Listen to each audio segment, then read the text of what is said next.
Bonjour à tous, bienvenue dans le Liberty Mag. Je suis ravie de vous retrouver toujours en compagnie de Mickaël Van Kutsem. Bonjour. Ça va ? Oui, très bien, merci. T'as passé une bonne semaine ? Excellente semaine. Ben ouais, 4e numéro de ce Liberty Mag dont je vous propose de découvrir le sommaire en images. Nous aurons notamment les buzz avec l'avion en papier le plus long au monde. Nous aurons également une présentatrice qui s'effondre en direct. Ça s'est passé sur une télévision en Italie. On aura également le record du monde d'une petite fille de 9 ans qui a soulevé pas moins de 85 kilos. Nous aurons également un reportage sur Bruxellicious que Valérie, tu as été tourné la semaine dernière. On aura également un reportage coiffure à l'approche de l'été. On aura également la rubrique cinéma de Niki, mais tout d'abord l'actualité touristique de cette semaine. Tout à fait, alors on va commencer avec le week-end dernier. Je commence, je ne sais pas pourquoi, toujours avec les mauvaises nouvelles, mais vous inquiétez pas, ça ira mieux en cours de journal. Donc le week-end dernier, c'est le Mali qui faisait l'actualité. En effet, il y a eu un coup d'État, le président a été déchu, les institutions ont été dissoutes, la constitution annulée. Donc, toutes les frontières terrestres et aériennes ont été fermées, plus aucun avion ne décollait ni n'atterrissait à Bamako. Et la situation a bien sûr évolué en une semaine. Alors, le président va bien parce qu'il y a eu beaucoup de soupçons, est-ce qu'il était détenu par les mutins, etc. Il va bien et il y a un scrutin présidentiel qui est prévu le 29 avril prochain. Toujours est-il qu'en attendant, le pays n'est pas sûr à 100%. On vous invite donc à prévenir votre consulat que vous êtes présent si jamais vous vous rendez dans le pays et à ne pas prendre part, comme d'habitude, à toutes les manifestations quelconques qu'il peut y avoir dans le pays. C'est toujours mieux pour vous, en tout cas pour votre sécurité. Tout à fait. Voilà, alors ensuite on poursuit avec une nouvelle un peu plus joyeuse. C'était il y a 20 ans, le 24 mars 1992. C'était un Belge, Dirk Friemuth. Je ne sais pas si vous en avez entendu parler, mais il est quand même très très connu. C'était le premier Belge à partir dans l'espace pour étudier l'atmosphère et notamment la relation Terre-Soleil. Comme ça fait 20 ans qu'il est parti, eh bien, il y a une rétrospective, toute une exposition qui lui est consacrée en Belgique, à Transin, donc c'est dans le Luxembourg belge, dans le grand centre spatial qui est l'Eurospace Center. On avait déjà fait plusieurs reportages d'ailleurs là-dessus, c'est tout à fait intéressant, c'est ludique, ça permet d'apprendre plein de choses tout en s'amusant. Et il y a donc une exposition qui lui est consacrée toute l'année, avec notamment ses cahiers de notes quand il est parti dans l'espace, les objets qu'il avait avec lui quand il est parti dans l'espace, enfin plein de choses. Ça peut toujours être intéressant pour les petits et pour les grands. Ouais, belle découverte en famille, pourquoi ? Voilà, tout à fait. Ensuite, on continue avec un avion détourné, encore et toujours. Je pense qu'on ne pourra pas faire un JT sans qu'il y ait une alerte à la bombe ou un avion détourné. Cette fois, ça se passe en Amérique. C'est un avion de JetBlue qui reliait New York à Las Vegas. Et là, c'est pas un passager fou, c'est le commandant qui était fou. Tout à fait. Donc, en fait, il était dans le cockpit. Le copilote commençait à voir qu'il commençait un petit peu à délirer. Il se demandait un peu ce qui se passait. Puis, il va à la toilette. Et quand il sort des toilettes, il crie « Irak, Al-Qaïda, terrorisme, nous allons tous nous écraser ». Évidemment, ça a fait le tour de la toile, le tour de toutes les télévisions. Alors, rassurez-vous, il y a plus de peur que de mal. Quand il est sorti, le copilote a fermé le cockpit à clé pour qu'il ne puisse plus rentrer et les passagers ont fait barrage. Ouais. Donc, voilà, ils ont atterri quand même d'urgence et il a été... interné, j'imagine. Oui, tout à fait. D'ailleurs, on l'a vu sortir de l'avion embarqué par l'ambulance. Il y a des passagers qui ont filmé avec leur portable la scène. Et il y en a même un qui a expliqué sur une chaîne américaine qui s'était bagarré et qui l'avait vraiment plaqué au sol pour éviter justement la panique à bord. Tout à fait. Mais les vidéos sur Internet des passagers qui filment avec leur portable sont assez impressionnantes. Quand on est dedans, c'est vrai que ça doit faire très peur. Tout à fait. Alors, la compagnie évoquait un problème médical. Voilà. Pour expliquer le comportement du commandant. Rassurez-vous, ils sont pas tous comme ça. Ça rassure quand même, parce que parfois, quand on prend l'avion, on a déjà peur. On n'entend déjà pas beaucoup parler de JetBlue, mais alors quand on entend parler, si c'est pour dire ça, ça c'est clair. Enfin bref. Tout à fait. Alors on continue avec le tourisme, forcément toujours, mais là c'est un tourisme un peu macabre. C'est toutes des personnes qui se rendent dans le quartier à Toulouse du célèbre Mohamed Merah. Vous savez, celui qui avait assiégé son quartier pendant 32 heures suite au crime qu'il avait commis et qui finalement a été tué. Donc il y a beaucoup de badauds qui se rendent là. Il y a même des personnes qui viennent de loin pour voir la maison où ça s'est passé. Je pense que c'est là qu'il a été tué. Regarde, là, j'ai vu ça aux infos. Enfin bon, il y a tout un tourisme qui s'articule autour de ça et c'est pas terrible en fait. Hein. Non, la curiosité des gens n'a aucune limite. C'est un peu morbide. Ouais, mais même il y a des gens qui surfaient sur Google Earth pour voir un petit peu Google Street, pardon, pour voir un petit peu c'est là et tout. Voilà, Bon, ben, donc c'est un tourisme d'un je ne autre sais pas genre quel intérêt qu'on ne il y a cautionne là-dedans. pas, mais bon, voilà, c'est du tourisme qui existe, il faut quand même en parler. Alors, une autre nouvelle, toujours en Belgique, c'est Brussels Airlines, la compagnie nationale qui menace de quitter le pays. En effet, elle estime qu'il y a une mauvaise concurrence avec Ryanair, que l'État donne plus de facilité à Ryanair, et elle fait quelque sorte du chantage au gouvernement en disant qu'elle pourrait aller s'implanter au Luxembourg ou en Irlande où il y a un système fiscal plus favorable pour les pilotes et pour les employés. Le Premier ministre a expliqué qu'il ne cédait pas au chantage. En plus, le bilan de l'année dernière vient d'être annoncé et il n'est pas super réjouissant. Donc c'est peut-être suite à ça qu'ils ont décidé de taper du poing sur la table. Toujours est-il qu'il est fort possible que ça se passe, puisqu'il y a déjà beaucoup de sociétés qui se sont délocalisées, qui ont plusieurs sièges un peu partout, et ça fonctionne toujours bien. Donc c'est une possibilité. Ouais. Voilà, ça c'était en tout cas la menace de la semaine. Pour l'instant, d'ailleurs, le directeur de Brussels Airlines a essayé de tempérer en disant qu'il restait en Belgique, mais bon, à mon avis, pour calmer les rumeurs. Et tu savais, en parlant de compagnie, si on peut dire low cost, Ryanair, je ne sais pas si tu as entendu, pour avril, il sera possible de prendre la place du pilote. Bon, tu parlais du pilote là tout de suite. Il sera possible d'aller dans le cockpit et de prendre la place du pilote pendant 10 minutes. Donc sur un vol Ryanair, quelle que soit la destination, et tout cela pour la modique somme de 250 €. Donc voilà, si vous voulez prendre la place Même du si on pilote... n'a pas de... Bah oui, je suppose qu'il sera à côté de toi quand même pour éviter de faire plonger l'avion. Mais en tout cas, voilà, ça c'est Ryanair qui lance ça durant tout le mois d'avril. Donc 250 € pour piloter un avion Ryanair pendant 10 minutes. Avec des gens dedans. Ah oui, avec des gens dedans. Ouais, c'est comme si tu allais, par exemple, tu vas à Barcelone et tu as réservé. Il y a une offre spéciale qui va arriver là début avril et il faudra simplement en faire la demande. Et donc, durant le vol, une hôtesse viendra te chercher. Tu pourras aller à la place du pilote pendant 10 minutes et voir comment tout se passe. J'espère que le pilote reste en cabine avec vous ou avec toi. Bon, il va à la toilette pendant ce temps-là. Si vous voulez, vous filmez l'expérience et on la diffusera avec grand plaisir. Tout à fait. Alors, on continue avec la SNCF qui lance sa garantie voyage. C'est une garantie gratuite qui vous assure, entre guillemets, parce qu'on n'est jamais sûr, une certaine ponctualité dans les trains. Donc en fait, vous pouvez aller sur un site internet, sur un lien spécial, vous consultez le train que vous devez voir et vous voyez tous les trajets qu'il a effectués et s'il a eu du retard particulièrement ou pas. Il faut savoir que sur 1 millier de trains qui voyagent tous les jours en France, il y en a 10 qui ont 1 heure de retard et un qui a 3 heures de retard. Donc ça, c'est tous les jours. Il y a toujours des choses, des vols de câble ou ceci, cela, on ne peut pas tout prévoir. Et donc, elle assure que vous serez remboursé ou replacé sur un autre train, même si votre billet ne vous le permet pas, gratuitement, si jamais vous avez du retard et que vous faites appel à cette garantie voyage qui est tout à fait gratuite. C'est quand même le point positif. Voilà. Bonne chose. Une bonne chose. Et alors on termine avec une bonne nouvelle. Le point positif pour terminer, c'est Tallinn, donc c'est la capitale de l'Estonie, qui va rendre ses transports publics gratuits à partir du 1er janvier 2013. Donc ça c'est quand même pas mal, parce que ça fait un petit coup pour ceux qui voyagent Paris-Bruxelles dans d'autres grandes villes où les transports en commun sont presque inévitables, parfois en heure de pointe. C'est dans une démarche écolo, une démarche verte, en voulant vraiment amener tout le monde à prendre les transports en commun, que le maire de la ville a décrété que les transports seraient gratuits pour tout le monde. Ah bah voilà, très bonne nouvelle aussi. On ne sait pas pour combien de temps, on imagine, il n'a pas précisé si c'était ad vitam aeternam ou pour une durée courte, mais en tout cas, voilà. Mais au moins l'initiative est à saluer. Voilà, tout à fait. Donc ça, c'est une excellente initiative. Effectivement, on va passer au buzz de cette semaine et on va partir aux États-Unis, en Arizona plus précisément. C'était le 21 mars dernier. On vous avait parlé il y a quelques semaines du record du monde du lancer d'avion en papier, dont la distance était de 69 mètres. Elle avait été battue, c'était fin février. Et maintenant, le record du monde du plus grand avion en papier. Alors je suppose que tu as déjà fabriqué un petit avion en papier, n'est-ce pas ? Eh bien ici, ses dimensions sont assez impressionnante. Il fait 13 mètres de long et 7 mètres d'envergure et il a été largué à plus de 800 mètres d'altitude pour son premier vol. Vous découvrez les images à l'écran. Malheureusement, le vol n'aura duré que quelques secondes, mais c'est quand même pas mal, hein. Un avion en papier, 13 mètres de long, 7 mètres d'envergure. Oui.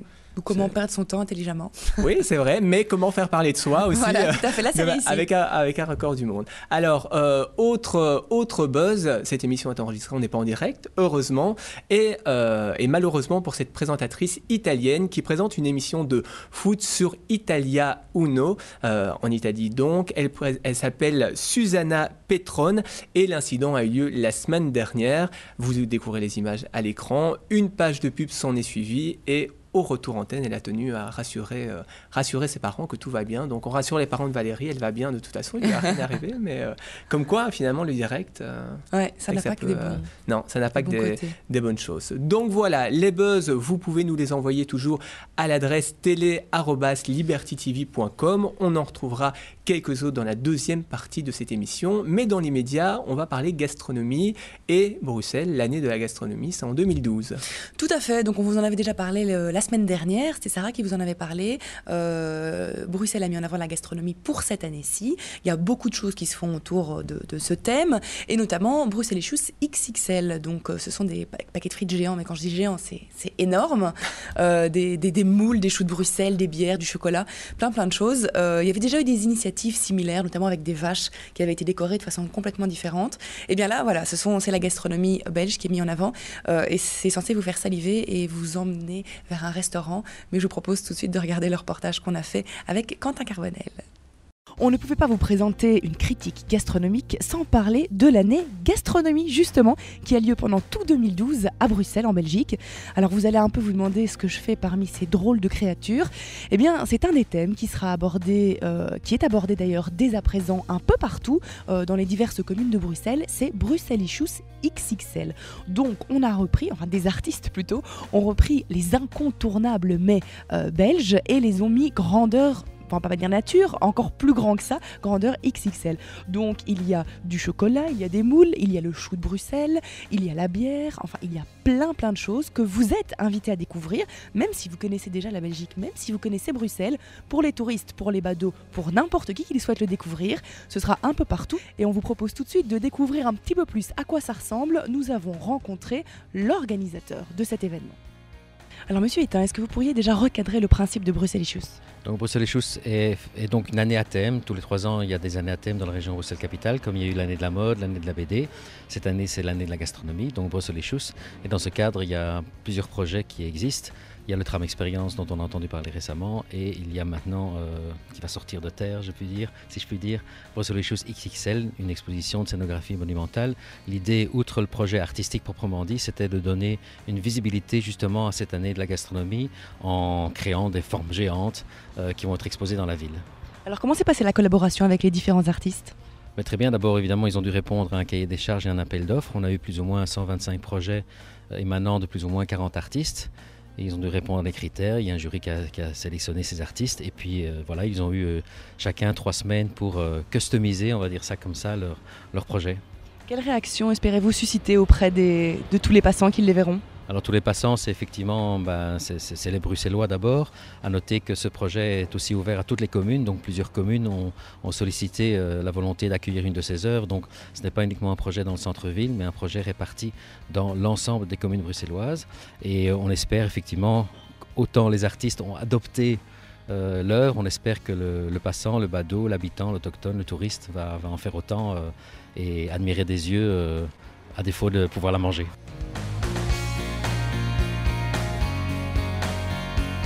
Chaque artiste avait la possibilité de choisir l'objet sur lequel il allait travailler. Donc moi j'avais décidé de travailler sur une moule que j'ai parée d'une couronne de perles, que j'ai habillée d'une écharpe de Miss et sous laquelle je dresse un tapis rouge. Qu'est-ce que vous espérez susciter comme réaction quand les gens verront la moule ? Eh bien, j'espère que les gens vont trouver ça d'abord drôle, humoristique, et qu'ensuite, en seconde lecture, ils vont se rendre compte et réaliser toute l'ampleur belge de l'objet, c'est-à-dire le côté à la fois absurde et surréaliste, l'humour, et puis toutes les attaches et les clins d'œil à l'art belge.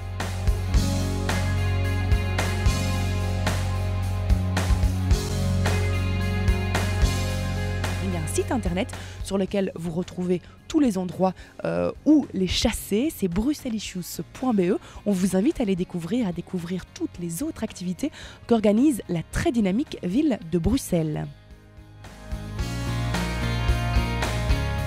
Eh ben, en tout cas, on voit que vous n'êtes pas ennuyés. Hein. C'est vrai que les paquets de frites sont assez géants. Oui, non, et c'est vrai que ça donne envie d'en manger. Ah ouais, vous avez résisté à la tentation quand même. Bon, bah, je pris un petit bout de chocolat après. Quand Ah même. ouais, parce qu'il y avait quand même des vraies frites et du vrai chocolat juste à côté. Donc, Oui, non, c'est sûr, c'était donc, bien vu. mais à l'approche de l'été, il vaut mieux faire attention. Tout à fait, on parlera régime d'ailleurs très bientôt. Ouais, exactement. Et on parlera coiffure dans la deuxième partie de cette émission. Quelles sont les coupes tendances pour l'été? On aura également le coup de cœur cinéma de Niki. On aura d'autres buzz. Tout cela est à suivre dans la deuxième partie du Liberty Mac. Ne bougez pas, on se retrouve juste après ceci. À tout de suite.